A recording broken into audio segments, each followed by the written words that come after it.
திராவிட ஆட்சி எதுவும் சாதிக்கவில்லை.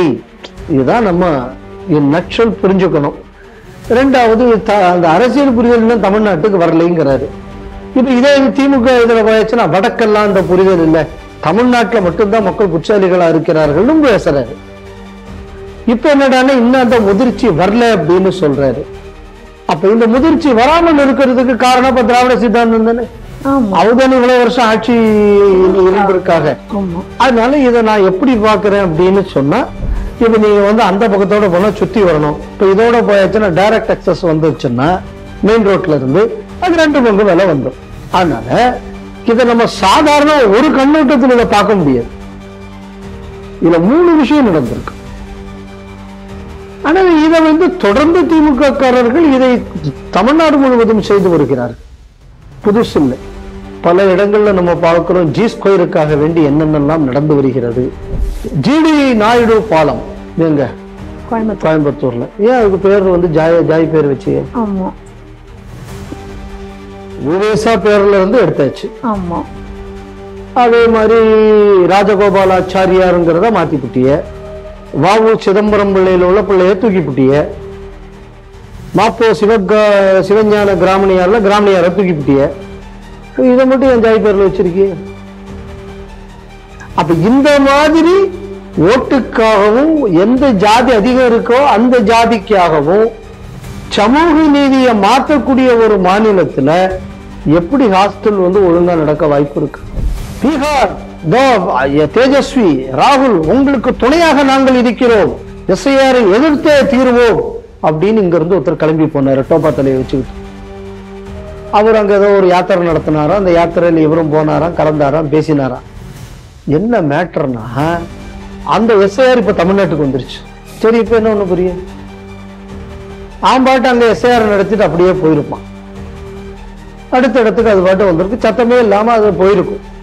இப்ப அங்க அதை எதுக்க போறேன்னு அவனை கொம்பு சீவி விட்டு அவனும் ஒண்ணும் இல்லாம ஆக்கியாச்சு. அது எப்படிடா பயங்கரவாதத்தை கட்டுப்படுத்துறதுக்கு பயங்கரவாதத்தை உட்படுத்தி பண்ணக்கூடிய நாட்டை நீ வச்சுக்கிட்டேன்னா உன்னால அது எப்படிடா முடியும் அப்படிங்கக்கூடிய கேள்வி அவரு கேட்டிருக்காரு.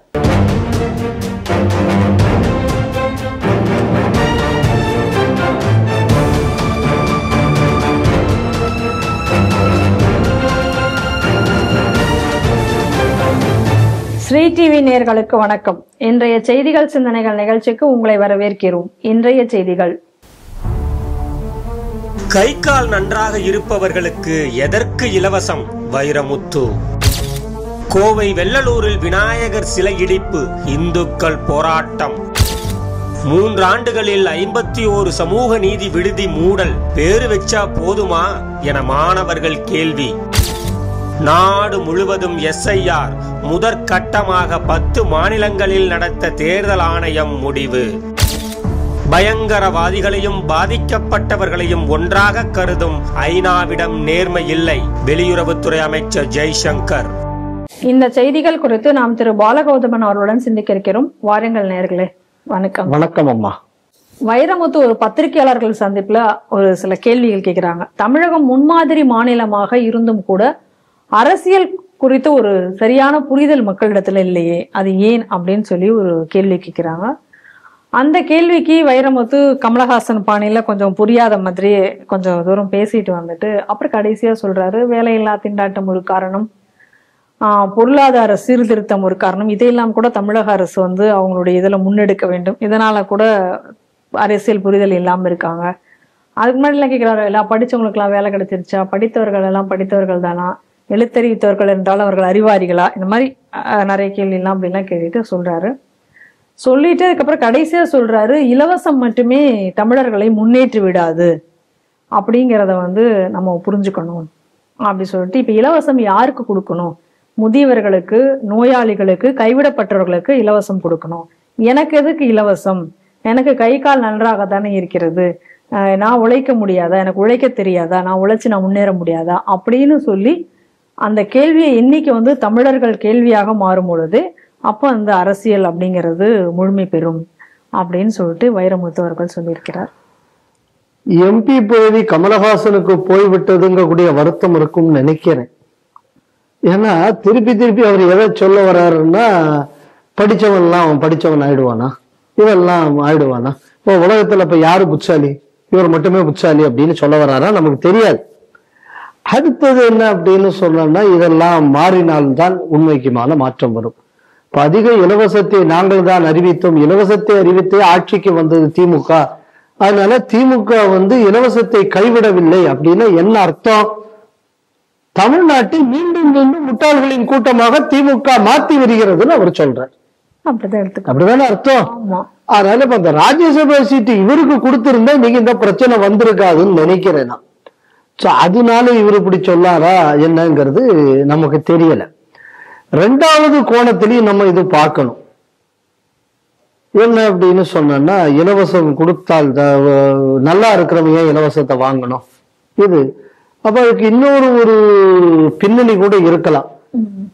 அதாவது ஆட்சிக்கு வரும்போது இதெல்லாம் கொடுத்து வரேன்னு திமுக சொல்லிடுச்சு. இதெல்லாம் கொடுக்கறேன்னு சொல்லிவிட்டு ஏன்டா எனக்கு கொடுக்கலன்னு மக்கள் தேர்தல்ல கேள்வி கேட்டாச்சுன்னா அப்ப மக்களுக்கு சொல்ல கொடுக்கணும்ல. நீ எலெக்ஷனுக்கு 1000 ரூபாயை மட்டும் வாங்கி ஓட்டு போடு. எவனாவது உங்ககிட்ட இப்படி கேள்வி கேட்டா நான் நன்றாகத்தானே இருக்கிறேன், நான் ஏன் கொடுக்க வேண்டும் அப்படின்னு திமுக கொடுக்காமல் இருப்பதை நியாயப்படுத்துவதற்காக கூட இவர் இப்படி பேசியிருக்கலாம். அதனால இவர் எந்த அர்த்தத்துல பேசினார்னு தெரியல. ஆனா ஓவராலா இவர் பேசுறத பார்த்தா என்ன அப்படின்னு சொன்னா, திராவிட ஆட்சி எதுவும் சாதிக்கவில்லை. இதுதான் நம்ம நக்சல் புரிஞ்சுக்கணும். ரெண்டாவது அந்த அரசியல் புரிதல் தமிழ்நாட்டுக்கு வரலைங்கிறாரு. இப்ப இதே திமுக இதுல போயாச்சுன்னா வடக்கெல்லாம் இந்த புரிதல் இல்லை, தமிழ்நாட்டுல மட்டும்தான் மக்கள் புட்சாலிகளா இருக்கிறார்கள் பேசுறாரு. இப்ப என்னடானா இன்னும் அந்த முதிர்ச்சி வரல அப்படின்னு சொல்றாரு. அப்ப இந்த முதிர்ச்சி வராமல் இருக்கிறதுக்கு காரணம் இப்ப திராவிட சித்தாந்தம் தானே. அவதானே இவ்வளவு வருஷம் ஆட்சி இருந்திருக்காங்க. அதனால இதை நான் எப்படி பாக்குறேன் அப்படின்னு சொன்னா, திராவிடம் என்பது தமிழ்நாட்டை தோற்கடித்து விட்டது, தமிழ்நாட்டை ஒண்ணும் இல்லாமல் ஆக்கி விட்டது திராவிடம். இத கொஞ்சம் நாசூக்கா சொல்லி இருக்காரு நினைக்கிறேன். ஏன்னா வைரமுத்து, கமலஹாசன் இவங்கெல்லாம் பேசுறதுக்கு அவங்கள்ட்டே தான் 4 தரம் விளக்கம் கேட்கணும். ஏன்னா ஒரு தரம் விளக்கம் கேட்க முடியாது. ஏன்னா அந்த ஒரு விளக்கம் புரியுமான்னு இவனுக்கும் தெரியாது. இந்த மாதிரி பேசக்கூடிய ஒரு குரூப் இது. ஆனால் இவர் பேசக்கூடியதை பார்த்தாச்சுன்னா இலவசம் கொடுக்கறது அயோக்கியத்தனம் அப்படிங்கிறார். இது ஒரு விஷயம். இன்னொரு பக்கம் நான் இதை எப்படி பாக்குறேன் அப்படின்னா, அப்ப இலவசத்தை வாங்கக்கூடிய மக்களை இவர் கேவலமாக பேசுகிறார் நான் நினைக்கிறேன். இருக்கலாம். அப்போ இலவசம் கொடுக்கக்கூடிய அளவுக்கு இந்த மாநிலத்தை நாசமாக்கினது திராவிடம் ஒண்ணு. சரி, அப்படி நான் நாசமாக்கினாலும் பரவாயில்ல, அவனுக்கு ஏதாவது கொடுத்து ஏதாவது பண்ணலாம்னு ஒருத்தர் நினைச்சாச்சுன்னா இந்த நிலை மாற வேண்டும். வாங்குறவன் மானம் கட்டவன், அதுக்கு அர்த்தம் தானே. அப்போ இந்த இலவசத்தை கொடுத்து மக்களை கெட்டவராக மாற்றுவது திராவிடம், அது ஒண்ணு. ரெண்டாவது மக்கள் அவமானப்படுத்துற இலவசம் வாங்கக்கூடியவர்களை இவனை கை கால் இருக்க உழைக்க வேண்டியதாண்ட, நீ ஏன்டா போற. இன்னும் சில ஆளுகள் நான் பார்த்துருக்கேன், இந்த பிச்சைக்காரனுக்கு காசு போடுறதுக்கு காசு போட போறது இல்லைன்னு முடிவு பண்ணிடுவாங்க. காசு போட போறது இல்லைங்கிறது முடிவாயாச்சு. ஆனா அப்புறம் அவன்கிட்ட போய் கால் கை உனக்கு நல்லா இருக்கு, நீ உழைக்க வேண்டியதானே அட்வைஸ் பண்றது. இப்படி நான் சில ஆளுகளை பார்த்துருக்கேன், நிறைய பேரை. நீயோ போட போறது இல்லை, அப்புறம் ஏன் அவன்கிட்ட போய் நீ அட்வைஸ் பண்ணிக்கிட்டு. இந்த மாதிரி வெட்டி தொழில் பார்க்கறதும் பண்ணாங்க. ஒண்ணு நீ போடாம போ, இல்லைன்னா அவனுக்கு வேலை கொடு, இல்லைன்னா அவனுக்கு ஏதாவது ஒரு இது பண்ணி கொடு. இந்த அட்வைஸ் எதுக்கு இது வெட்டிக்கு பண்ணிட்டு போற அப்படின்னு நான் சொல்றது உண்டு. அதே மாதிரியான ஒரு வெட்டித்தனமான பேச்சாகவும் இந்த பேச்சை பார்க்கலாம். அதனால இதுக்கு பல பரிணாமங்கள் இருக்கு. ஆனால் ஒண்ணு மட்டும் உறுதி, என்ன, இந்த பின்னடைவுக்கு காரணம் திராவிடம். ஏன்னா அறிவு இருக்கிறவனுக்கெல்லாம் படிச்சவன்லாம் அறிவாளியாக இருக்கிறானா. ஆனால் நாங்கள் தான் அனைவரையும் படிக்க வைத்தோம், ஈவேரா தான் படிக்க வைத்தார், கருணாநிதி தான் படிக்க வைத்தார். இந்த பிரச்சாரத்தை பண்றது யாரு? திமுக. அப்போ திமுக டிகிரி கொடுக்கிறது, ஆனால் மக்களை முட்டாளாக வைத்துக் கொண்டிருக்கிறது. புரிஞ்சுட்டாச்சா? அவர் சொன்ன ஸ்டேட்மெண்ட் இஸ் வெரி கிளியர். இப்ப பாருங்க, இப்ப கூட புதிய இதெல்லாம் கொண்டு வந்திருக்கு. இந்த காலேஜில் எல்லாம் பாஸ் மார்க் வர பிராக்டிக்கல்லே வாத்தியார் போட்டுடலாம்னு வந்தாச்சு, இன்டர்னல்லையே. படிக்க வேண்டிய அவசியம் இல்லை. 11ஆம் கிளாஸ் எக்ஸாமை எடுத்தாச்சு, 8ஆம் கிளாஸ் வர கம்பல்சரி பாஸ். சர்டிபிகேட்ல படிச்சவன்னுதான் இருக்கும், ஆனா அறிவாளவனா அவன் இருப்பானா? கேரண்டி கிடையாது. அதனால திமுகவின் இந்த கொள்கை என்பது தவறு. அது அந்த ஸ்டேட்மெண்ட்ல அவர் ரொம்ப தெளிவாக சொல்லி இருக்கிறார். என்ன மன அழுத்தமோ இல்லைன்னா இவர் எதிர்பார்த்தது எது நடக்கல அப்படிங்கிறது தெரியல. ஆனால் உண்மைகள் பலரும் இதுல இருந்து வெளிவந்திருக்கு.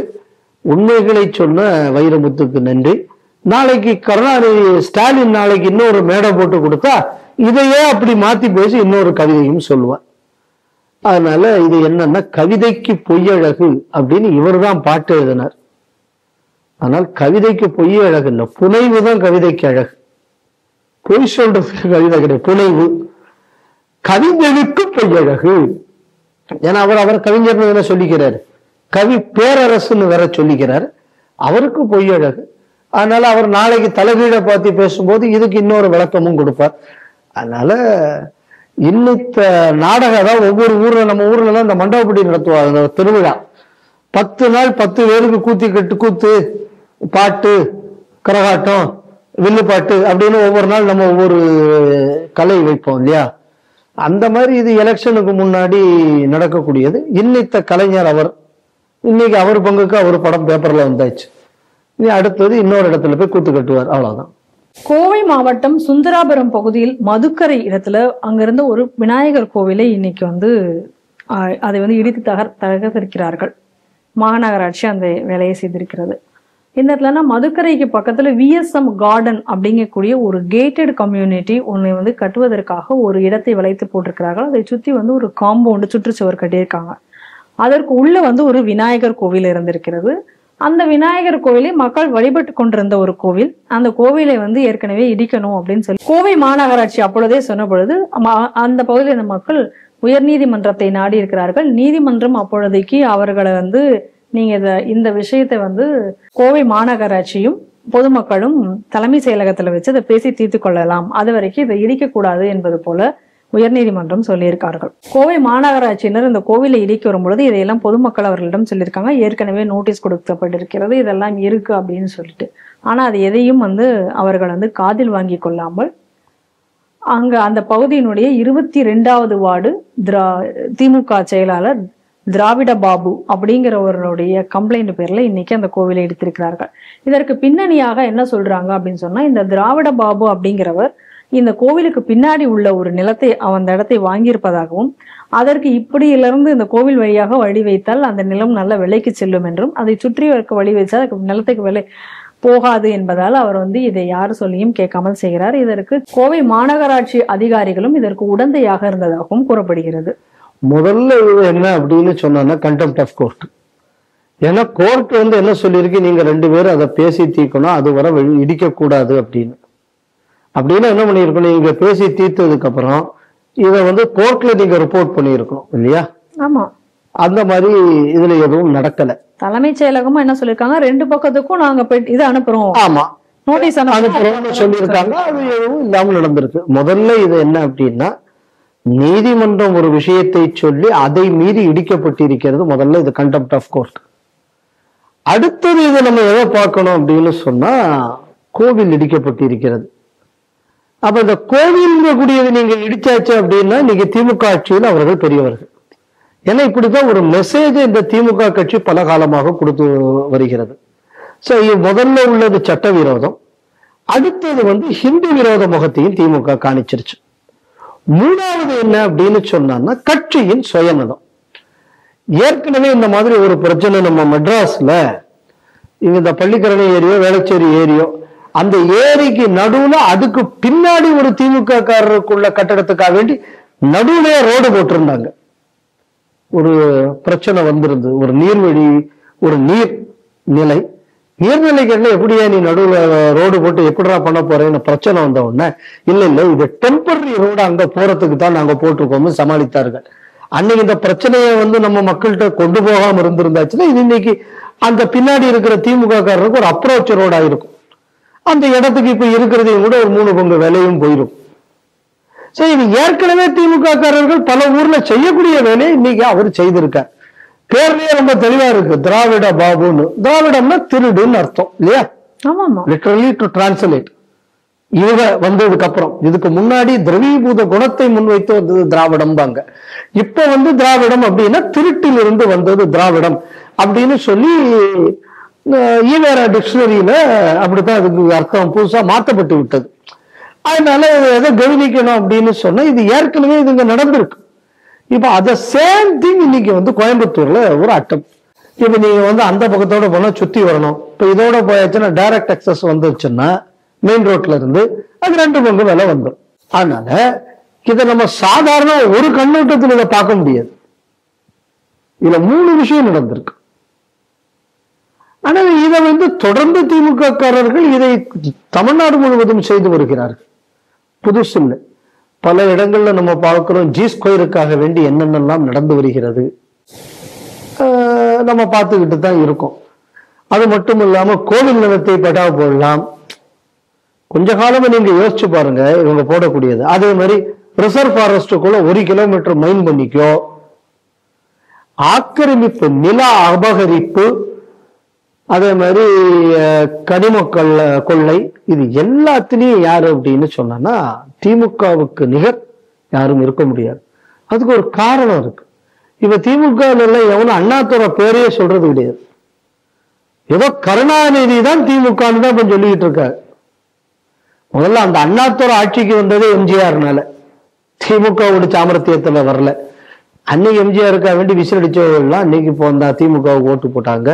அந்த நேரத்தில் இந்த எம்ஆர் ராதா சுட்டு புட்டாருங்கிற பிரச்சாரத்தை வைத்துதான் திமுகவே ஆட்சிக்கு வந்தது. அதுவும் ஒரு எம்ஜிஆர்னால, அதுவும் இந்த அண்ணாதுரைக்காகவும் வரல. அப்புறம் அந்த அண்ணாதுரைக்காகத்தான் எம்ஜிஆரும் அந்த திமுகவில் இருந்தார். அதையும் நம்ம பார்க்கணும். அப்ப இந்த திமுக இந்த திராவிட சித்தாந்தம் அரசியல் களத்துல வந்ததுங்கிறதுக்கும் கருணாநிதிக்கு எந்த ரோலும் கிடையாது. 50 தலைவர்கள்ல அண்ணாதுரை இருந்த காலம் வரை கருணாநிதி கிடையாது. ஆட்சிக்கு கொண்டு வந்ததில் பெரும்பங்கு வகித்தது எம்ஜிஆர், அதிலும் கருணாநிதி கிடையாது. ஆனால் இன்னைக்கு கருணாநிதியின் கட்சி திமுக என்று ஆகிவிட்டது. ஏன் இந்த விஷயத்தை இவ்வளவு தூரம் நம்ம பார்க்கணும்னா, கருணாநிதிக்குள்ள சொந்த ஊர் அப்படிங்கக்கூடியது திருவாரூர் மாவட்டம். திருவாரூர்ல இருக்கக்கூடிய சுவாமி, அந்த திருவாரூருக்கு பிருத்திவி தலம்னு பேர் இருக்கு. பஞ்சபூதங்கள்ல பிருத்திவி தலமாக நம்ம திருவாரூரை சொல்லக்கூடிய ஒரு வழக்கம் இருக்கு. அதனால மண்ணுடன் இணைந்ததுங்கிறதுனால திமுகவின் முதல் குடும்பத்துக்கு இருக்கக்கூடிய மண்ணாசை இப்பொழுது நவீன திமுகவுக்கும் சென்று விட்டதோன்னு தோணும். அதாவது மண்ணுக்கென்று ஒரு மாண்புண்டும்பாங்க. அந்த மாதிரி கருணாநிதி பிறந்த மண்ணுக்கென்ற மாண்பு இன்னைக்கு திமுகவுக்கு தொட்டி விட்ட காரணத்தினால நில அபகரிப்பில் திமுக வேகமாக செயல்பட்டு வருகிறது அப்படின்னு நம்ம புரிஞ்சுக்கலாம். ஆனால் இதுல 3 விஷயம். ஒண்ணு, ஹைகோர்ட்டுக்குள்ள சட்ட அந்த உத்தரவுக்கு விரோதமானது. இது நீதிமன்றத்துக்கு துரோகம், சட்டத்துக்கு செய்யப்பட்ட துரோகம். கோவில் இடிப்பு இந்து மதத்திற்கு செய்யப்பட்ட துரோகம். 3வது, பின்னாடி இருக்கக்கூடிய ஒரு திமுக காரனுக்காக கஷ்டப்பட்டு சம்பாதிச்சு சொத்து வாங்கி இருக்கிறவனுக்குள்ளதை இடிச்சுக்கிட்டு ரோடு போடுறது அப்படிங்கக்கூடியது சுயநலத்துக்கான நில அபகரிப்பு. அதனால இந்த 3 குற்றங்களும் ஒரே இடத்தில் நடந்திருக்கு. இப்ப நம்ம என்ன முடிவு பண்ணணும் அப்படின்னு சொன்னா, இப்போ இந்த அதிகாரிகளுக்கும் தலைமைச் செயலகத்துக்கு நம்மளுடைய கேள்வி என்ன அப்படின்னா, கோயம்புத்தூர் அதிகாரிகள் முனிசிபல் ரூல்ஸின் அடிப்படையில் தான் நீங்கள் நிர்வாகத்தை நடத்துகிறீர்களா? அதே மாதிரி நீதிமன்ற உத்தரவின் பேரில் சட்டத்தின் அடிப்படையில் தான் தலைமைச் செயலகம் செயல்படுகிறதா? கட்சிக்காரனை குத்தம் சொல்லி இதுல பெரிய விஷயம் ஒண்ணும் இல்லை. நீ சம்பளம் வாங்குறது கவர்மெண்ட்ல, எதுக்கு கவர்மெண்ட் உனக்கு அந்த வேலையை கொடுத்திருக்கு? சட்டத்தை நடைமுறைப்படுத்துவதற்காகத்தான் நீ சம்பளம் வாங்குற. அப்ப அந்த சட்டத்துக்கு விரோதமாக ஒரு அதிகாரி செயல்படும் போது அதிகாரிகள் கூடிய அந்தஸ்தை அவர் இழந்து விடுகிறார். இவர்கள் மீதெல்லாம் நடவடிக்கை எடுக்க வேண்டும். யாருக்கு நடவடிக்கை எடுக்கணும்? இந்த தப்ப அவனை பண்ண சொல்லக்கூடியதான இப்ப ஆட்சியிலேயே இருக்கான். இப்ப அதான் இங்க பிரச்சனை. இதை செக் பண்றதுக்கு தான் சீஃப் செக்ரட்டரி இவங்க IAS படித்தவர்களாக இருக்கிறார்கள். இந்த மாதிரி எல்லாம் பிரச்சனை வரக்கூடாதுன்னு தான் நீங்க இந்த சட்டத்தின் அடிப்படையில் தான் நீங்க நிர்வாகத்தை நடத்த வேண்டும் என்று இருக்கிறது. அதற்கு தான் அட்மினிஸ்ட்ரேட்டிவ் சர்வீஸ் படிக்கிறார்கள். அவ இந்த அட்மினிஸ்ட்ரேஷன் தெரிந்தும் தவறு செய்கிறார்கள் என்றால் இந்த IAS கேடர்ங்கக்கூடியது மத்திய அரசின் கட்டுப்பாட்டில் உள்ளது. இந்த மாதிரியான பிளாட்டன்ட் வயலேஷன்ஸ் தொடர்ந்து தமிழகத்தில் உள்ள உயர் அதிகாரிகள் ஈடுபடுகிறார்கள். அப்படின்னா என்ன பண்ணணும்னா, Ministry of Personnel and Training இந்த மாதிரியான அதிகாரிகள் மீது டைரக்டா நடவடிக்கை எடுக்காமல் இருந்தாச்சுன்னா தமிழ்நாடு குட்டிச்சவராக சுடுகாடாக மாறும் என்பதில் எந்த மாற்று கருத்தும் இல்லை. இதை மத்திய அரசு நினைவில் கொள்ள வேண்டும், நீதிமன்றம் நினைவில் கொள்ள வேண்டும். இப்ப நடந்திருக்கிறது ஒரு கண்டெம்ப்ட்னு சொல்லி அந்த ஊர்ல உள்ள மக்கள் நீதிமன்றத்தை மறுபடி அணுகி இப்படி ஒரு கண்டெம்ப்ட் ஆஃப் கோர்ட் ஒன்று நடந்திருக்குன்னு சொல்லி ஒரு வழக்கு தொடர வேண்டும். இந்த மாதிரியான விஷயங்கள் தொடர்ந்து தமிழகத்தில் பல இடங்களில் நடந்து வருகிறது. அதனால்தான் முன்னாடி திமுக ஆட்சி போன உடனே, ஜெயலலிதா வந்த உடனே ஆன்டி லேண்ட் கிராபிங் செல் கொண்டு வந்தார். சோ அதனால திமுக எப்பெல்லாம் ஆட்சியில் இருக்குமோ அப்பெல்லாம் லேண்ட் கிராபும் நடக்கும். அதனால 2026 தேர்தல்ல லேண்ட் கிராபிங் நிக்கணும்னா திமுக ஜெயிக்கப்பட்டார். அதை மக்கள் புரிஞ்சுக்கணும். தமிழகத்தில் கடந்த 3 ஆண்டுகளில் 51 சமூக நீதி விடுதிகள் மூடப்பட்டுள்ளதாக இன்னைக்கு செய்திகள் வருது. மொத்தம் 1331 விடுதிகள் இருக்கு. அதுல கிட்டத்தட்ட 65,000 பள்ளி கல்லூரி மாணவர்கள் அதுல தங்கி படித்துக் கொண்டிருக்கிறார்கள். இப்போ நிறைய விடுதிகள் இது போல மூடிட்டு, அதாவது பொதுவா பள்ளி மாணவர்கள் தங்கி இருந்து படிக்கக்கூடிய விடுதிகள் எல்லா மாவட்டங்களிலும் மூடப்பட்டு கொண்டே வருகின்றன. காரணம் என்ன அப்படின்னு சொன்னா, ஒண்ணு மாணவர்கள் வருகை ரொம்ப குறைவாக இருக்க, புதுசா சேர்றது. சில விடுதிகள்ல இருந்த மாணவர்கள் வெளியேறி ஒரு கடைசியா ஒரு 10 மாணவர்கள் அந்த மாதிரி இருக்கக்கூடிய ஒரு நிலை வந்திருக்கிறது. அதனால அப்படி உள்ள விடுதிகளை எல்லாத்தையும் இப்போ மூடிக்கொண்டே வருகிறார்கள். குறிப்பாக அதிக அளவுல பார்த்தோம் அப்படின்னா மதுரை, இந்த புதுக்கோட்டை, தேனி, கோவை, தூத்துக்குடி போன்ற மாவட்டங்கள்ல அதிக அளவுல இந்த சமூக விடுதிகளை மூடி இருக்கிறார்கள்.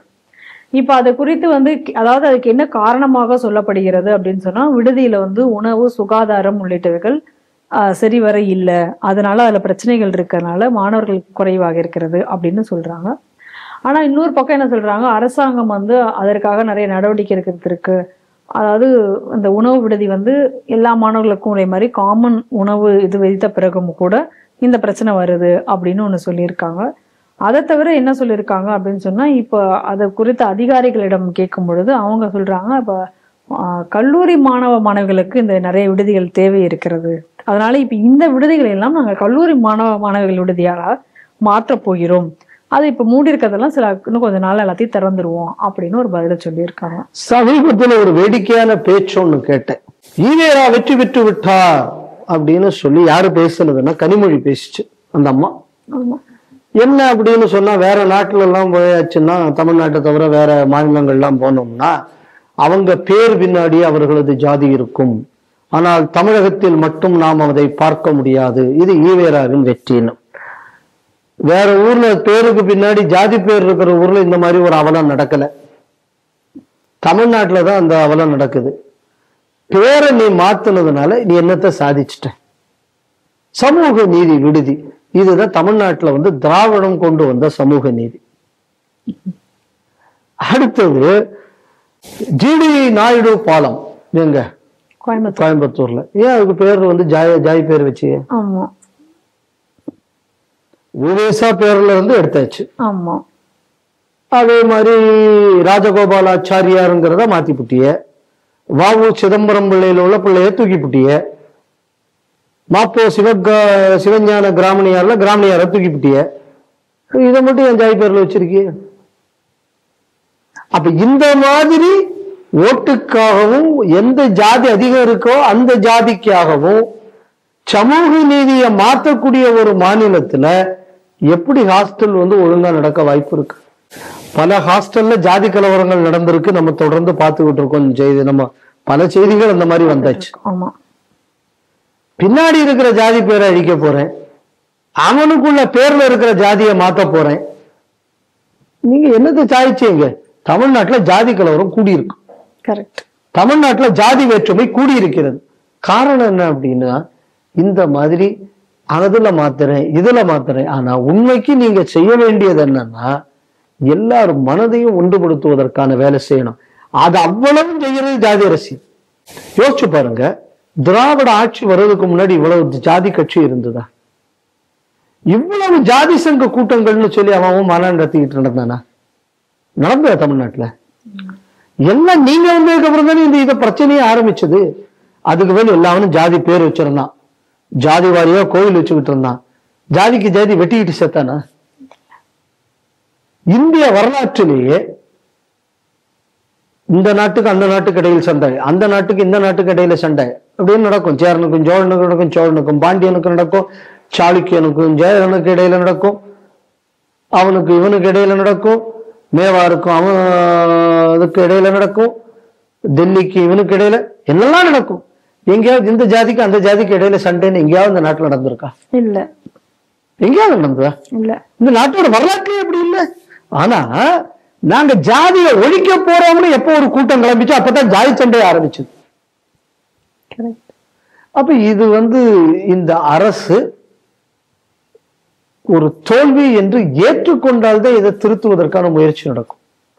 இப்ப கூட பாருங்க, இது காலேஜுக்குள்ள ஹாஸ்டலாக நாங்கள் மாற்றுவதற்காக யோசித்துக் கொண்டிருக்கிறோம். அப்ப இந்த பள்ளி மாணவர்லாம் இப்ப என்னவா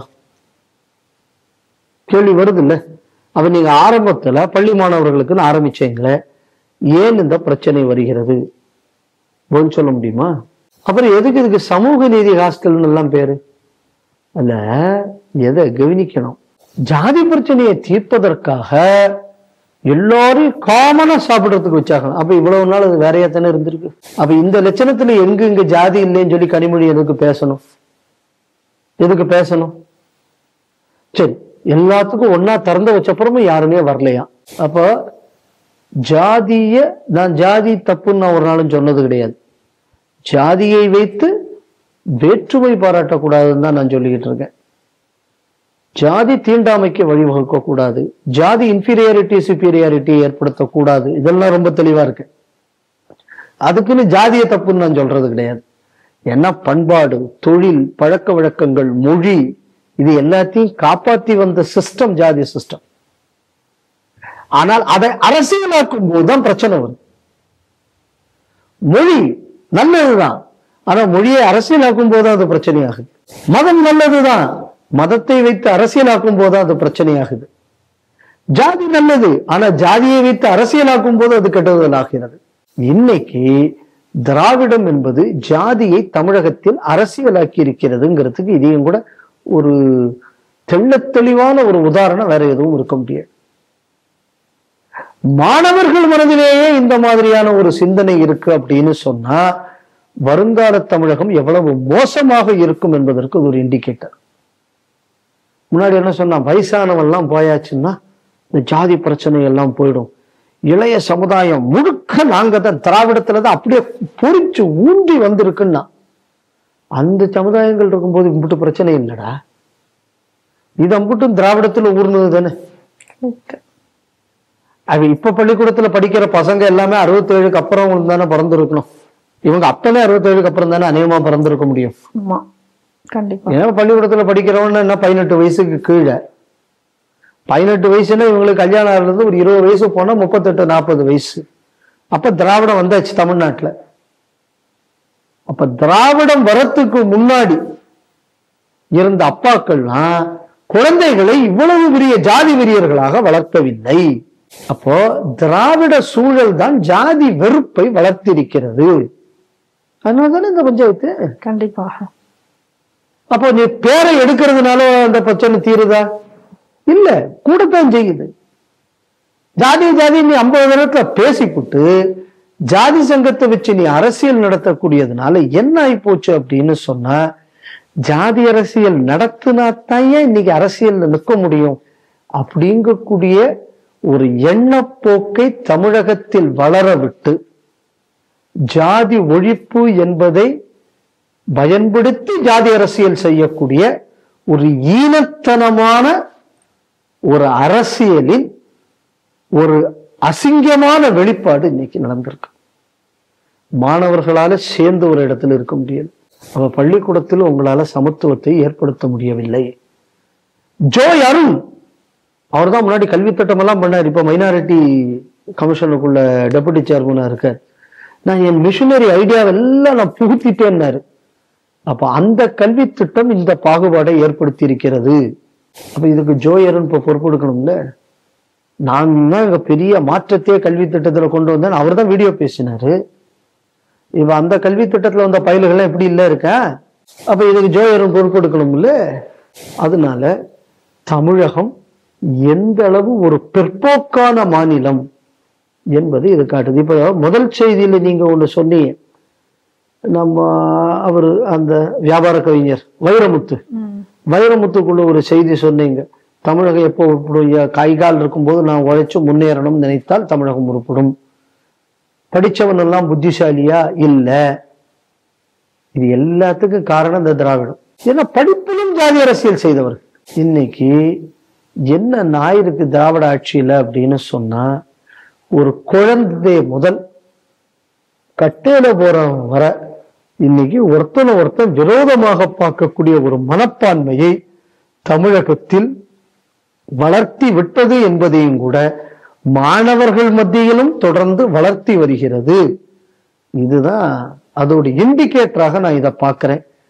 அதனால சமூக நீதி என்ற பெயரில் சமூக அழிப்பை நடத்தி வருவது திராவிட முன்னேற்ற கழகம். பீகார் மாநிலத்தில் அமல்படுத்தப்பட்ட SIR சிஸ்டம் நாடு முழுவதும் முதற்கட்டமாக 10 மாநிலங்கள்ல நடத்த இருக்கிறோம் அப்படின்னு சொல்லிட்டு இன்னைக்கு தேர்தல் ஆணையம் அறிவித்திருக்கிறார்கள்.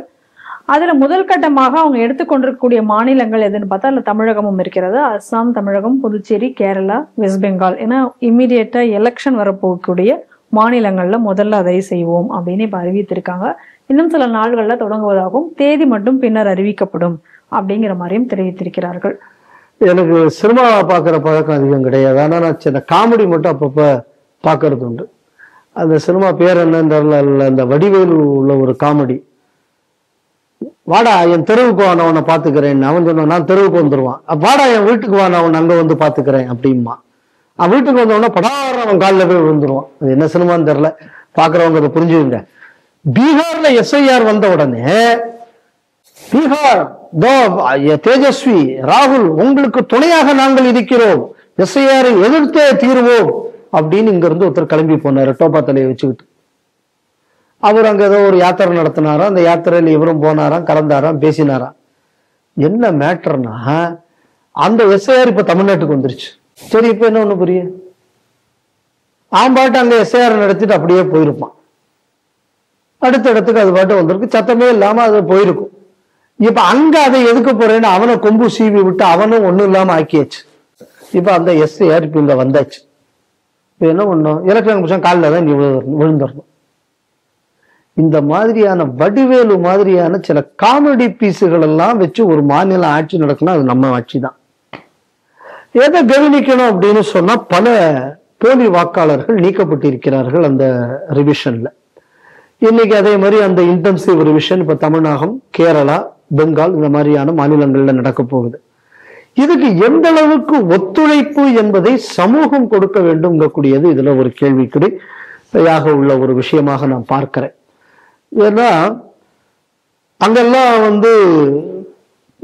சமுதாய அந்த ஊர்ல இருக்கக்கூடிய மக்கள் இவங்கெல்லாம் நல்ல ஒத்துழைப்பு கொடுத்தாங்க. இவன் இந்த ஊர்ல இருந்தான், இவன் எங்க ஊர்ல இல்லாதவன், இந்த மாதிரி. இங்க இவர்கள் ஜாக்டோ ஜீவோ வாத்தியார்களை வைத்து தான் இப்ப அதை நடத்துவாங்களா என்னன்னு நமக்கு தெரியல. இப்ப ஆளுகள் அதை ப்ரூவ் பண்ணும். அந்த ப்ரூவ் யாரு வெரிஃபை பண்ண போறாங்க? அப்ப அவங்க இம்பார்ஷியலா நடந்து கொள்வார்களா? இது முதல் கேள்வி. ஏன்னா இந்த ஜாக்டோ ஜீவோ அமைப்புகள் சொல்லிச்சு, நாங்க தான் உங்களை ஜெயிக்க வச்சோம் ஸ்டாலின், அதனால எங்க கோரிக்கையை நிறைவேற்றாமல் இருந்தால் இவங்க தான் மிரட்டல்லாம் கொடுத்தாங்க. அதனால இது ஒரு இம்பார்ஷியலான ஒரு கவர்மெண்ட் செட்டப் என்பது தமிழகத்தில் இல்லை. அதனால இது எந்த அளவு எஃபெக்டிவா இருக்கும் கூடியது நமக்கு சந்தேகமான விஷயம். ரெண்டாவது என்னன்னா, தேசியத்தின் பால் நம்பிக்கை உள்ள கட்சிகள் என்ன பண்ணும்னா, பூத் வைஸ் இந்த மாதிரியான தெளிவான சரியான தகவல்கள் இருக்கின்றனவா, இதில் தவறு இருக்கிறதா, இதை செக் பண்ணி எலெக்ஷன் கமிஷனுக்கு நியாயமா ஒத்துழைக்கணும். அந்த மாதிரி ஒத்துழைக்கிற மாதிரியான கட்சிகளோ இல்ல அந்த எண்ணம் கொண்ட கட்சிக்கு ஆளோ இன்னைக்கு இருக்கானா கிடையாது. தான் இன்னைக்கு யதார்த்தமான ஒரு இது. அதனால எந்த அளவு இந்த முயற்சி பயனளிக்கும் என்பதை இதுக்கப்புறம் இந்த ஆப்ரேட்டிங் ப்ரொசீஜர்ஸ் எப்படி பண்ண போறாங்கன்னு தெரியல எலெக்ஷன் கமிஷன். அது வந்ததுக்கு அப்புறம் தான் இந்த எஸ்ஐஆர் வந்து தமிழ்நாட்டில் சக்சஸ்ஃபுல்லா இருக்கா இல்லையா என்பது நமக்கு தெரியும். நம்ம கூட இடையில ஒரு சர்வே நடத்தணும். இந்த சர்வேல பார்த்தாச்சுன்னா சில ஊர்கள்ல திடீர்னு பார்த்தாச்சுன்னா வேற்று மதத்தினவர் பேர் திடீர்னு பல இடங்கள்ல இருக்கிறத நம்ம பார்த்தோம் இந்த சர்வேல. அந்த ஊர்ல போய் விசாரிச்சு அப்படி ஒரு ஆள் இருந்ததாகவே தெரியல அப்படிங்கிறாங்க. ஆனா எப்படி அது எலக்ட்ரல் ரோல்ல வந்தது யாருக்கும் தெரியாது. இந்த மாதிரி நம்ம வேற ஒரு விஷயத்துக்காக நடத்தின ஒரு ஸ்டடியில பல மால் பிராக்டிசஸ் நம்ம பார்த்தோம். ஏற்கனவே தமிழ் மாநில காங்கிரஸை சார்ந்த ஒரு கேண்டிடேட் ஈரோடுல எலெக்ஷன்ல தோத்து போறார். தோத்து போகும்போது ஒரு பர்டிகுலர் ஏரியா வந்தோடனே அப்படியே ஓட்டுல வந்து அவர் தோக்குறார். அதாவது ஒரு துணுக்க ஏரியாவில் வந்து கவுண்டிங் வரும்போது அந்த நேரத்தில் இந்த அளவா மதவாத அரசியல் இருக்கும்னு அந்த தமிழ் மாநில காங்கிரஸ் வேட்பாளர் ஈரோடு வேட்பாளர் அன்னைக்கு சொல்றாரு. அப்போ ஒரு குறுகிய காலத்துக்குள்ள ஒரு துணுக்க சமுதாயத்தில் எப்படி இவ்வளவு ஓட்டு அதிகரித்தது? ஒரே நேரத்தில் 50 பேர் பெற்று போட்டிருந்தா கூட 50 ஓட்டு வந்திருக்க வாய்ப்பு இல்லை இல்லை. அப்ப இந்த மாதிரியான கேள்வி வருது. இன்னும் நம்ம பார்க்க போயாச்சுன்னா தமிழ்நாட்டில் வந்து இப்போ ஹோட்டலுக்கு போறோம், இல்லை ஏதாவது கல்லு வாங்குறதுக்கு ஏதாவது குவாரிக்கு ஏதாவது ஆர்டர் கொடுக்க போறோம், திருப்பூர் கோயம்புத்தூர் பக்கம் அந்த கம்பெனிகளுக்கு போறோம், சேலம் பக்கத்தில் இருக்கக்கூடிய தறி இந்த மாதிரியான பல பட்டறைகள்லாம் இருக்கு அதுக்கு போறோம். இங்கெல்லாம் இன்னைக்கு வந்து தமிழ் பேசக்கூடியவர்களை பார்ப்பதே அபூர்வமா இருக்கு. வேற இடங்கள்ல போய் கட்டட தொழிலாளர்கள் அங்கேயும் பார்க்கறது அபூர்வமா இருக்கு. மற்றபடி சின்ன லேபர் ஒர்க் இண்டஸ்ட்ரியல் எஸ்டேட்லாம் இருக்கக்கூடிய இடத்துல போனா தமிழ் பார்க்கறவங்க பார்க்கறதே அபூர்வமா இருக்கு. இன்னைக்கு பல இடங்கள் இப்படி ஆயிப்போச்சு. நம்மள்ட்ட கிட்ட எல்லாம் ஹிந்திக்காரன்பா, ஆனா பேசுறவன்ல பாதி பேருக்கு மேல பெங்காலி அக்சென்ட்ல பேசுறான். இப்ப அவன் எந்த ஊருக்காரன்? நம்ம நாட்டுக்காரனா இல்லைன்னா பங்களாதேஷ்காரனான்னு நீங்க ரொம்ப வித்தியாசம் தெரியாத லெவல் தான் இருக்கு. ஏன்னா நமக்கு தான் கும்முடி பூண்டிக்கு அந்த பக்கம் பேசுற எல்லா மொழியும் ஹிந்தி ஆச்சு. ஏன்னா நம்ம அப்படி பகுத்தறிவை பூத்திட்டோம்ல. ஆனா நமக்கு எந்த வித்தியாசம் கண்டுபிடிக்கக்கூடிய அளவுக்கு கூட அடிப்படை தகுதி இல்லாத முட்டாள்களாக நம்ம தமிழ்நாட்டை ஆக்கிட்டோம். அதான் திராவிடத்தின் மாபெரும் சாதனை. இந்த மாதிரியான ஒரு சூழல்ல இந்த எஸ்ஐஆர்ங்கக்கூடியதை எப்படி வந்து எலெக்ஷன் கமிஷன் நடத்த போறாங்க, அதுக்காக எப்படி அவங்க ஒரு இது வச்சிருப்பாங்க, ஒரு அணுகுமுறை ஒண்ணு வச்சிருப்பாங்க. சோ அந்த அணுகுமுறை என்ன என்பது இதுவரை வெளியிடப்படவில்லை. அதுக்கப்புறம் தான் நம்ம இதை வந்து திறனாய்வு செய்ய முடியும். ஆனா இது வந்து வெரி நோபல் இனிஷியேட்டிவ். ஏன்னா இவ்வளவு பேர் இங்க இருக்கானே இல்லை 80 பேர் ஓட்டரா இருக்கான்னு தெரியாது. கண்டிப்பா. அப்போ அந்த தமிழ் மாநில காங்கிரஸ் வேட்பாளர் சொல்றாருல்ல, எப்படியான அப்படி தோத்து போனேன்னு. அப்ப நம்ம ஈரோட்டுல இருக்கக்கூடிய ஒரு ஆளை ஈரோட்டுக்காரங்க முடிவு பண்றதையும் கூட வேற ஒரு ஏரியால இருக்கிறவங்க முடிவு பண்றான். இப்ப திருப்பூர் திமுக எம்எல்ஏ சொன்ன அப்படி துணுக்கனால தையா நானே எம்எல்ஏயானே, அப்ப அங்க இப்படி துணுக்க விட்டு இப்படி படார்னு கூடிச்சே அப்படிங்கிற ஒரு கேள்வி வரும்போது இப்ப பாக்குறோம் நம்ம திருப்பூர்ல ஆதார் ஃபேக்டரி பிடிபடுது, பங்களாதேஷ்காரன் இங்க இருந்து வெளியில அனுப்புறோம்னு எல்லாம் ஸ்டேட்மெண்ட் எல்லாம் வந்துகிட்டு இருக்கு. அப்ப நம்ம ஊர்ல நம்ம எம்எல்ஏயும் நம்ம எம்பி நம்ம கவுன்சிலர் தேர்ந்தெடுக்கக்கூடிய அதிகாரத்தை நமக்கு இந்த எஸ்ஐஆர் பெற்று தருகிறது. அதான் நம்ம புரிஞ்சுக்கணும். இப்ப நான் தேர்ந்தெடுக்கிறதையும் கூட ஓட்டர் லிஸ்ட்ல சேர்க்கப்பட்டவர்கள் எந்த ஊர்ல இருந்தா வந்தவங்க இன்னைக்கு வந்து முடிவு பண்றோம். இப்ப கேரளா பக்கம் போறோம். இப்ப கேரளால எஸ்ஐஆர் வருது. பெரும்பாவூர்னு ஒரு இடம். இந்த பெரும்பாவூருக்குள்ள இன்னைக்கு நான் வண்டியை விட்டு ஒரு மருந்து கடையில மருந்து வாங்குறதுக்கு இறங்குறேன். எனக்கு கேரளாவில் இருக்கிற ஒரு ஃபீலிங் நச்சுப்புச்சுன்னு சுத்தி எல்லாரும் பெங்காலி தான் பேசுறான். எந்த மாநிலத்தில் இருக்குங்கிற டவுட்டே நமக்கு வந்து போச்சு. இப்ப அங்க உள்ள எம்எல்ஏ இப்ப யாரு தேர்ந்தெடுக்க போறாங்க? இவன் யார சொல்றானோ அந்த எம்எல்ஏ. அப்ப என் நாட்டு பிரதிநிதியை நான் தேர்ந்தெடுக்கணும்னா நான் ஓட்டு போடணும். என் ஊர்ல வந்து இன்னொருத்தன் ஓட்டு போட்டு தேர்ந்தெடுக்கிறான்னா இப்ப இந்த எலெக்ஷனே வந்து வேஸ்ட். மக்கள் பிரதிநிதி இந்திய மக்களின் பிரதிநிதியாக தானே இருக்க முடியும்.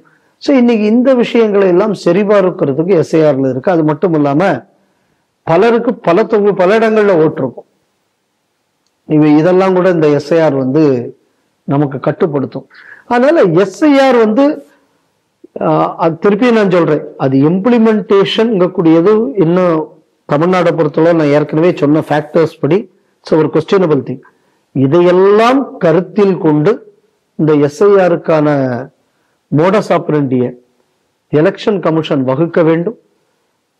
எஃபெக்டிவா நான் சொல்ற மாதிரி ஜாக்டோ ஜியோ நம்பி எல்லாம் பண்ணக்கூடாது. இதுக்கும் அப்பாற்பட்டு ஒரு வெரிஃபிகேஷன், இவங்க இல்லாம உங்களுக்கு பண்ண முடியாது.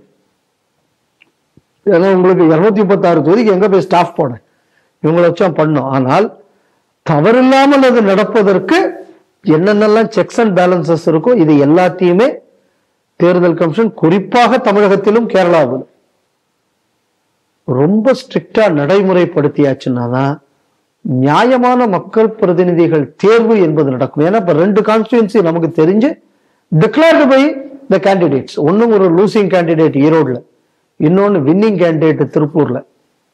மைக்ரன்ஸாலேயே ஜெயிச்சேன், மைக்ரன்ஸால தோத்தேன்னு சொன்னது. ஸோ எஸ்ஐஆரின் தேவை என்னங்கிறதுக்கு இந்த 2 பேட்டி நமக்கு போதுமானது. ஆனால் இதை நடைமுறைப்படுத்தக்கூடிய சிக்கல்ல நான் சொன்ன இந்த ஃபேக்டர்ஸ் எல்லாம் எலெக்ஷன் கமிஷன் கருத்தில் கொண்டு அந்த மோடஸ் ஆபரண்டியை ப்ரிப்பேர் பண்ணியாச்சு அப்படின்னா அது உண்மைக்குமே தமிழகத்துக்கு மட்டுமல்ல இந்த தேசத்தின் பாதுகாப்புக்கும் அது நல்லபடியாக அமையும்ங்கிறது என்னோட அபிப்பிராயம். பயங்கரவாதத்தால் பாதிக்கப்பட்டவர்களையும் பயங்கரவாதத்தால் பாதிக்கப்பட்டவர்களையும் பயங்கரவாதிகள் மற்றும் அவர்களை ஆதரிப்பவர்களையும் ஒரே போல கருத முடியாது அப்படின்னு சொல்லிட்டு அமைச்சர் ஜெய்சங்கர் அவர்கள் ஐநா சபையில இன்னைக்கு சொல்லியிருக்காரு. அதாவது ஐநா சபையினுடைய 80வது ஆண்டு நிறைவு விழா கொண்டாட்டத்துல அவர் இதை பத்தி பேசியிருக்கார். அது மட்டும் இல்லாம ஐநா சபையினுடைய செயல்பாடுகள் குறித்து நிறைய குற்றங்களையும் சொல்லி சமர்த்திருக்கிறார். ஐநா சபையினுடைய அணுகுமுறையில ஒரு நடுநிலைத்தன்மை என்பது இப்பொழுதெல்லாம் இல்லை, ஒரு தரப்புக்கு சாதகமாகவே மாறி இருக்கிறார்கள். அது மட்டுமல்லாம இந்த உள்ள சீர்திருத்தங்கள் எதுவுமே மேற்கொள்ளப்படாமல் அதெல்லாம் தடுக்கப்படுகின்றன இந்த மாதிரி ஒரு சார்புடைய நிலையில் இருப்பதால். அது மட்டும் இல்லாம ஐநா சபையினுடைய இந்த தடை நடவடிக்கைகள், அதாவது பயங்கரவாதத்திற்கான தடை நடவடிக்கைகள் எல்லாம் அந்த பயங்கரவாதிகள் எல்லாம் காப்பாற்றப்படுகின்றனர் அப்படின்னு சொல்லிட்டு பாகிஸ்தான் ஒரு இன்டைரக்டாக சொல்லி அதை அவர் அதுல சொல்லியிருக்கார். அதனால சரியான ஒரு தீர்வு காணுவதற்கு ஐநா சபை தவறி வருகிறது அப்படிங்கிற குற்றத்தையும் அவர் சொல்லியிருக்கிறார். சொல்றதுக்கு காரணம் இருக்கு என்ன அப்படின்னா, பாகல்காம் அட்டாக் பின்னாடி இருந்தது டிஆர்எஃப், தி ரெசிஸ்டன்ஸ் ஃப்ரண்ட்ங்கக்கூடிய ஒரு ஆர்கனைசேஷன். அப்ப இந்த ஆர்கனைசேஷனை சாங்ஷன் பண்ணணும் அப்படின்னு சொல்லி இந்த ரெசல்யூஷன் வரும்போது அதை தடுக்க முயற்சி செய்தது பாகிஸ்தான். ஏன்னா அந்த டைத்துல செக்யூரிட்டி கவுன்சில் அந்த ரொட்டேஷன்ல அவங்க ஹெட்டாக பாகிஸ்தான் இருந்த நேரம் அது. அடுத்தது நம்ம என்ன பார்க்கணும் அப்படின்னா, இதை உலகத்துல ஒரு ஸ்ட்ராட்டஜிங்கிறான். என்னடா ஸ்ட்ராட்டஜி அப்படின்னு, இன்னைக்கு மிடில் ஈஸ்ட், ஆப்கானிஸ்தான் இதெல்லாம் பண்ணணும் அப்படின்னு சொன்னா பாகிஸ்தான் இன்னைக்கு சமாதானப்படுத்தப்பட வேண்டும். அதனால பாகிஸ்தானுக்கு நம்ம நல்லுறவை அவர்களுடன் நம்ம மெயின்டைன் பண்ணாதான் நடத்த முடியும். அதுதான் இன்னைக்கு அவர் கேட்டிருக்காரு. அது எப்படிடா பயங்கரவாதத்தை கட்டுப்படுத்துறதுக்கு பயங்கரவாதத்தை உட்படுத்தி பண்ணக்கூடிய நாட்டை நீ வச்சுக்கிட்டேன்னா உன்னால அது எப்படிடா முடியும் அப்படிங்கக்கூடிய கேள்வி அவரு கேட்டிருக்காரு. அதை இன்னும் நம்ம ஒரு விதமா பார்த்து வச்சோம்னா, இப்ப பாருங்க, அந்த நாடு இந்தியாவுக்குள்ள பாகல்காம் தாக்குதலை நடத்துது. வேர்ல்டு பேங்க் அவனுக்கு பெயில் அவுட்டும் கொடுக்குது. அப்ப பயங்கரவாதம் எங்க கட்டுப்படுத்தப்படும்? ஏன்னா அவன் ஷீல்டு பண்ணவும் செய்யறான் செக்யூரிட்டி கவுன்சில்ல. அப்ப அவர் கேட்கறதுல என்ன தப்பு இருக்கு? அப்ப நீ பயங்கரவாதத்துக்கு எதிரான நிலைப்பாடு அப்படின்னு நீ உலகத்தை ஏமாத்தத்தானே செய்யற. இது ஜெய்சங்கருக்குள்ள ஒரு கேள்வி. இன்னொரு விஷயம் பார்க்கணும். அதாவது இந்த இன்டர்நேஷனல் இருக்கு. ஏன்னா நானும் ஒரு 5 வருஷம் இந்தியாவோட காமன்வெல்த் ரெப்ரசன்டேட்டிவா இருக்கிறதுனால have a good exposure to all these international organisation. இந்த எந்த ஆர்கனைசேஷனுக்கும் நடுநிலைன்னு ஒன்றும் கிடையாது. பல்லாம் வகுத்தது நீதி அப்படிங்கக்கூடியதான் இந்த ஆர்கனைசேஷனோட. ஒரு சின்ன உதாரணம் பாருங்க. செக்யூரிட்டி கவுன்சில்ல நீ மாற்றம் கொண்டு வர வேண்டும், அதாவது ரிஃபார்ம் வரணும். எவ்வளவு வருஷமா பேசிக்கிட்டு இருக்கே. அதுல அந்த 5 நாட்டுக்குள்ள வீட்டோ பவர் அது மாற்றப்பட வேண்டும். இந்த 5 நாடு ஏன் இதுவரை அதை மாற்ற விடல? ஆனா இவன் என்ன சொல்லுவான், ஈக்குவாலிட்டி உலகத்தில் வேண்டும். ஒன் நாட்டில் ஈக்குவாலிட்டி இருக்கிறதா, ஒன் நாட்டில் அது இருக்கிறதா? ஏன்டா இப்ப உங்கையில ஒரு பவர் இருந்தா அந்த பவர் ஒன்ன விட்டு போக கூடாதுங்கிறதுக்காக நீ ஒரு பொது இடத்துல நீ ஆக்கிரமிச்சிருக்கிய. அப்ப ஈக்குவாலிட்டியை பத்தி பேச உனக்கு என்ன அருகதை இருக்குங்கக்கூடிய கேள்வி வருமா வராதா? நிச்சயமாக வரத்தானே செய்யும். இதே மாதிரிதான் நீங்க இந்த இன்டர்நேஷனல் ரிலேஷன்ஷிப்னு அதுக்கு ஒரு பெரிய சப்ஜெக்ட் வேற வச்சிருப்பான். இந்த JNUல போய் IR படிச்சாச்சுன்னா, அதாவது இன்டர்நேஷனல் ரிலேஷன்ஷிப் படிச்சா அவன் பெரிய அங்க அப்பா டக்கர் அப்படின்னு அவன் நினைச்சுப்பானுங்க. நான் இந்த மாதிரி பல மக்கள்கிட்ட நான் பேசி பார்த்துருக்கேன். இந்த இன்டர்நேஷனல் ரிலேஷன்ஷிப்பை படிக்கிறதுக்கு ஒண்ணு மட்டும் அடிப்படையில தெரிஞ்சிருக்கணும். UN சட்டம் என்ன சொல்கிறது, இது என்ன சொல்லியிருக்கு, இதுபடியா நடக்க போகுது, ஒன்றும் நடக்க போறது இல்லை. அப்ப இதெல்லாம் படிக்கிறது விடுங்க. ஒரே ஒரு விஷயம் என்ன அப்படின்னா, எவன்கிட்ட பணபலம் இருக்கு, பணபலத்துடன் கூடிய ஆயுத பலம் எவனிடம் இருக்கிறது, எவனால கடுமையான தாக்குதல் நடத்தி அதை சஸ்டெயின் பண்ண முடியும். இது இந்த 3 கிரைட்டீரியா என்னவோ, எந்த நாடிடம் அது இருக்கிறதோ அந்த நாட்டுக்கு ஐநா அடிமை. இப்போ நல்லா யோசிச்சு பாருங்க, ட்ரம்ப்புக்கு முன்னாடி பைடன் இருக்கும்போது அமெரிக்கா ரொம்ப வீக்கா இருந்தது. உண்மைதான், ட்ரம்ப் முட்டாள்தனம் பண்ணாங்கிறது ஒரு பக்கம் இருந்தால் கூட, அப்ப நீங்க பாத்தீங்கன்னா அமெரிக்கா சொன்னது WHO கேட்கல, சைனீஸ் ஐட்டம் தான் WHO ஓடிக்கிட்டு இருந்தது. ஆனா ட்ரம்ப் வந்ததுக்கு அப்புறம் அது அமெரிக்காவின் அடிமையாக பல UN பாடிஸ் செயல்படுது. நம்ம எதை புரிஞ்சுக்கணும் அப்படின்னா, யாரு அதே அமெரிக்கா, அதே சைனா, இன்டர்நேஷனல் பாடியோட லாங்குவேஜ் எப்படி மாறுது அப்படின்னா, அந்த நாட்டுக்குள்ள தலைவர் எப்படி மாறுகிறாரோ அதை பொறுத்து மாறுகிறது. அப்ப இதுல என்ன மண்ணாங்கிட்டு ஒரு பொது டாக்டரின் ஒண்ணு இருக்கு. அதனால இது அந்த மாதிரி பொது டாக்டரின் கிடையாது. பொது டாக்டரின்ங்கிறது வல்லான் வகுத்தது நீதி, இதுதான் டாக்டரின். எதை இன்னைக்கு அட்டாசமா எக்ஸ்போஸ் பண்ணியிருக்காரு திரு ஜெய்சங்கர் அவர்கள். இன்னும் இதே நேரத்தில் இன்னைக்கு பியூஷ் கோயலோட ஒரு பேட்டி கூட வந்தது. அதுல பியூஷ் கோயல்கிட்ட இந்த ட்ரேடு இதெல்லாம் பத்தி அவ்வாறு ஏன்னா நான் இந்த டீலை முடித்து விட்டேன் அப்படின்னு எல்லாம் என்னால பீத்திக்கிறதுக்காக வேண்டி ஒண்ணு நாங்க டீல் பண்ணல.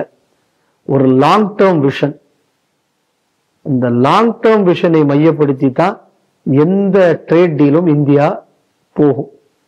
சும்மா தலையில துப்பாக்கியை வச்சுக்கிட்டு கையெழுத்து போடு அப்படின்னு சொன்னா, நான் கையெழுத்து போடுறதுக்கு நான் மன்மோகன் சிங் இல்லை, இங்க இருப்பது மோடி. ரொம்ப தெளிவாக இன்னைக்கு பியூஷ் கோயல் அவர்கள் சொல்லி இருக்கிறார்கள். அப்ப நம்ம இதை என்ன பார்க்கணும் அப்படின்னு சொன்னா, if a nation is assertive, world will follow that nation dharmically. And America is not assertive, it is aggressive. China is aggressive. So அந்த அக்ரஷன் குறையும் போது இது உளுத்து போயிடும். பட் அசர்டிவா இருந்தேன்னா எல்லா காலத்திலையும் ஆல் வெதர் கண்ட்ரியாக இருக்க முடியும். இன்னத்து இந்தியாவோட foreign policy is that India is not neither passive நார் அக்ரசிவ் பட் அசர்டிவ். நீ பாருங்க, இந்த ஃபுட் ஸ்டாக்ஸ், பஃபர் ஸ்டாக் வைக்கிறது, இதை எல்லா நாடுகளும் முன்னாடி எதிர்த்துக்கிட்டு இருந்தான். இந்தியா செய்வது தவறு தவறு அப்படின்னு.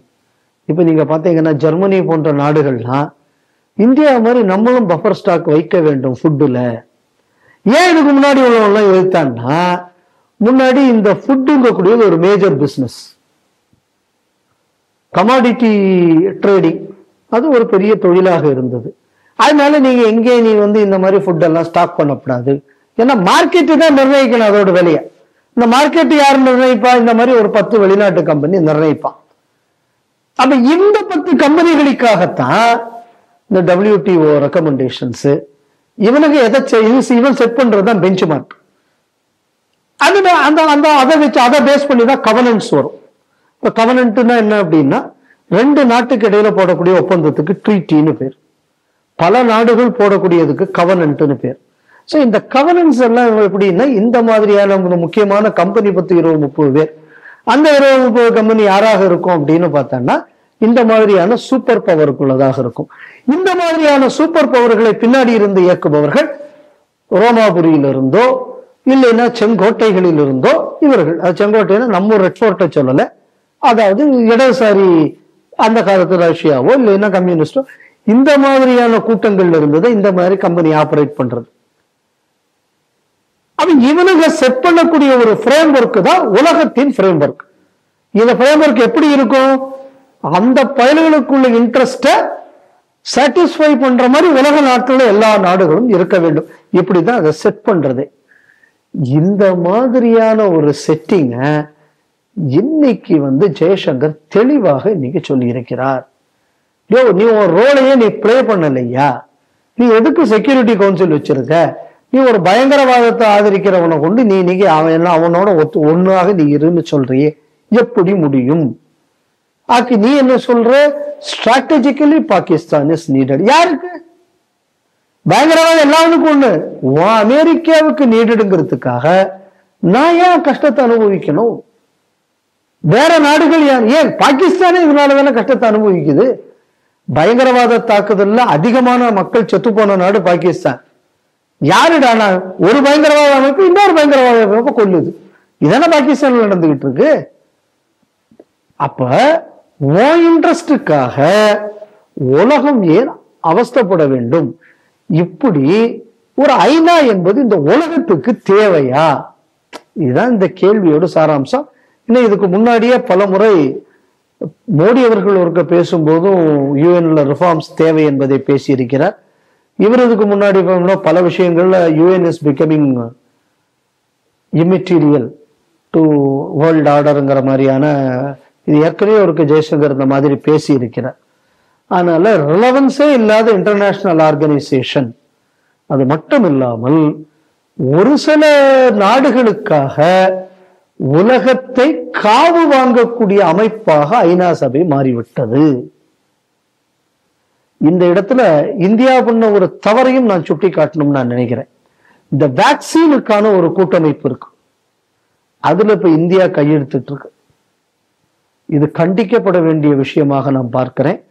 ஏன்னா இந்த வேக்சினுக்கான இந்த கூட்டமைப்புல இந்த வேக்சின்ஸ்ல இந்த வேக்சினேஷன் இப்ப கம்பல்சரியா பல வேக்சினேஷன் வரும். இந்த வேக்சினேஷன் கூடியதுல பல ஜெனட்டிக் மாடிஃபிகேஷன்ஸ் எல்லாம் நடக்குது அப்படின்னு சொல்லி பல புகார்கள் வருகிறது. அதனால இது இந்தியன் ரேஸை டிஸ்ட்ராய் பண்றதுக்கு கூட இந்த கவர்னன்ட்டை பயன்படுத்துவதற்கான வாய்ப்பு இருக்கிறது என்பது என்னோட பார்வை. இதுல இந்தியா இன்று கையெழுத்திட்டு இருக்கிறது அப்படின்னு சொன்னா அதுல இருந்து இந்தியா ஒண்ணு வெளியில வரணும். இல்லைன்னு சொன்னா சில ஸ்ட்ரிஞ்சன்ட் கண்டிஷன்ஸ் அதோட தான் வேக்சினேஷன் ஷுட் ஹேப்பன் இன் இந்தியாங்க கூடியதுல இந்தியா தெளிவுபட இருக்க வேண்டும் நினைக்கிறேன். அதனால யுஎனை பத்தி சொல்ற நேரத்துல இந்த விஷயத்துல கவனக்குறைவாக இந்தியா இருந்து இந்தியாவுக்கு காவு கொடுக்க இந்தியாவையே காவு வாங்கக்கூடிய விஷயம் நடந்து விடக்கூடாது. ஏன்னா இந்த நாட்டோட எதிர்கட்சிகள் இதையெல்லாம் பத்தி பேச மாட்டார்கள். ஏன்னா இந்த பன்னாட்டு நிறுவனங்கள்ட்ட இருந்து வாங்கி திங்கிறவங்க தான் இவங்க. அதனால இந்த மாதிரியான இஷ்யூஸ் எல்லாம் எதிர்கட்சிகள் எடுத்தாங்கன்னா நாட்டுக்கு நல்லது. ஆனா அந்த மாதிரியான இஷ்யூக்குள்ள அவங்க பேசுறது இல்லை.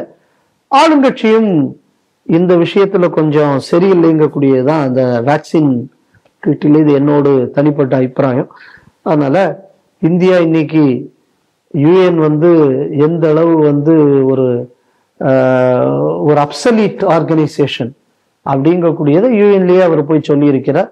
அது மட்டும் இல்லாம இன்னைக்கு பல உலக நாடுகளும் இவங்க கிரியேட் பண்ணி இருக்கிற பெஞ்ச் மார்க்ல இருந்து இந்தியாவோட சில பாலிசியை ஃபாலோ பண்ணலாமேன்னு இன்றைக்கு வீட்டோ பவர் வைத்துக் கொண்டிருக்கக்கூடிய நாடுகள் எல்லாமே வந்து கொண்டிருக்கிறார்கள். அதனால நியூ வேர்ல்ட் ஆர்டர் அது பாரதம் அமைக்கக்கூடியதாகத்தான் இருக்க போகிறது.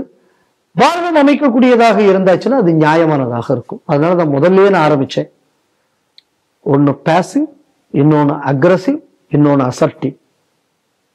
சோ இந்த அசர்டிவ் அப்படின்னு வரும்போது நான் எவனுக்கு அடிபணியவும் மாட்டேன்.